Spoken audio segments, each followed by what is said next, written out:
عزیزان گران قدر،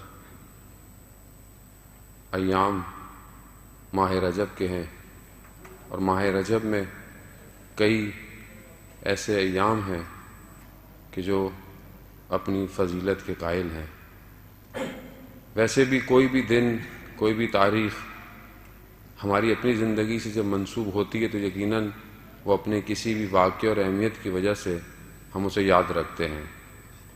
انسان مادی ہے، انسان محدود ہے، خود دنیا بہت محدود ہے، لیکن اس محدود اور اس لمیٹڈ چیز کے اندر پروردگار نے کچھ ایام ایسے رکھے ہیں کہ جس میں اگر ہم کچھ کام کریں تو ہم اس لامحدود زندگی میں خوشحال رہ سکتے ہیں، جس میں ماہ رجب ایک ایسا ایام ہے۔ خداوند متعال کے نزدیک زمانہ کوئی اتنا مہم ظاہراً نہیں ہے کہ خداوند متعال گئے یہ ہمارے لیے 24 گھنٹے، ہفتہ، پھر مہینہ، پھر سال، لیکن انہی ایام کے اندر کہ جو مادی دنیا ہے جس میں سورج گھوم رہا ہے اور ہمارے لیے ایک زمانہ تعین کر رہا ہے، اسی مادی، اسی محدود کے اندر پروردگار جب کسی ایام کو اپنے آپ سے منسوب کر دیتا ہے تو اس کے اندر برکت ڈال دیتا ہے۔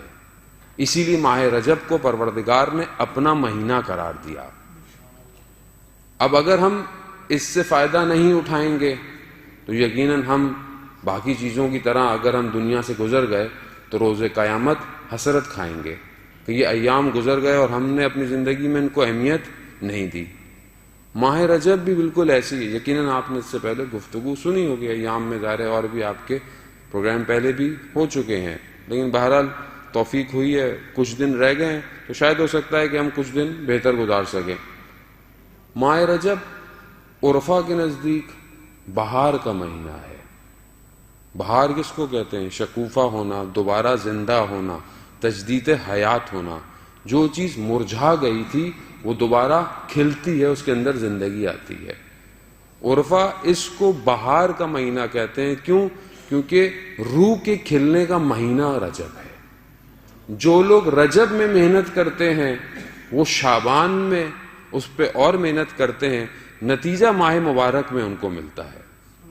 عام زندگی میں کیا ہوتا ہے کہ ہم رجب اور شعبان ہمارے لیے بس کچھ ایام ہیں، ہم اس میں پروگرام کر کر گزر جاتے ہیں۔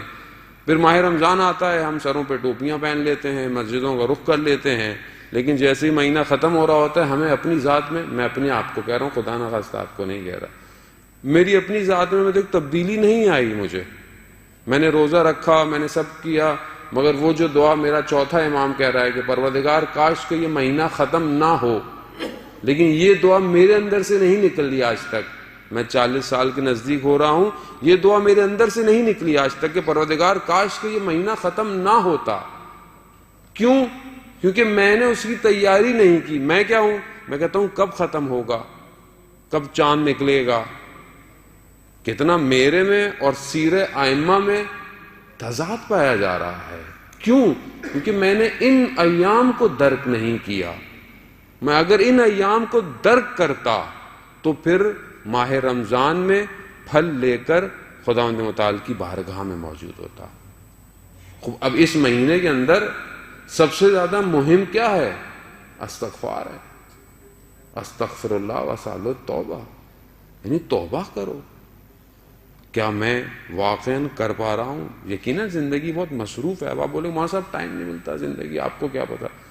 مولانا صاحب کا تو کوئی کام نہیں ہوتا، کتابیں پڑھتے ہیں یا مجلسیں پڑھتے ہیں، لوگ سارے مصروف ہیں، لوگوں کے پاس سارے مصروف ہیں، تو آپ کو کیا پتا؟ جاب ہے، یہ ہے، وہ ہے۔ خوب دیکھیں ساری چیزیں اپنی جگہ پر ہیں، مگر کیا خداوند متعال نے جب ہمیں خلق کیا تھا کیا وہ نہیں جانتا تھا کہ انسان آگے والا اتنا مصروف ہو جائے گا؟ تو یہ اتنے سارے جو اس نے ہمارے لیے اعمال بھجوائے اپنے انبیاء کے ذریعے سے، تو کیوں بھجوائے؟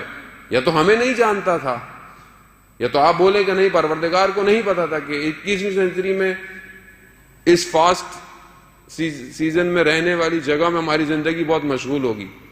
ایسا نہیں ہے عزیزان محترم، یہ صرف ہم اپنے آپ کو بہانے دے رہے ہیں۔ ہم چاہیں تو اپنی رفتار کو اولیاء کی رفتار کے قریب کر سکتے ہیں، اگر چاہیں تو، اور نہ چاہیں تو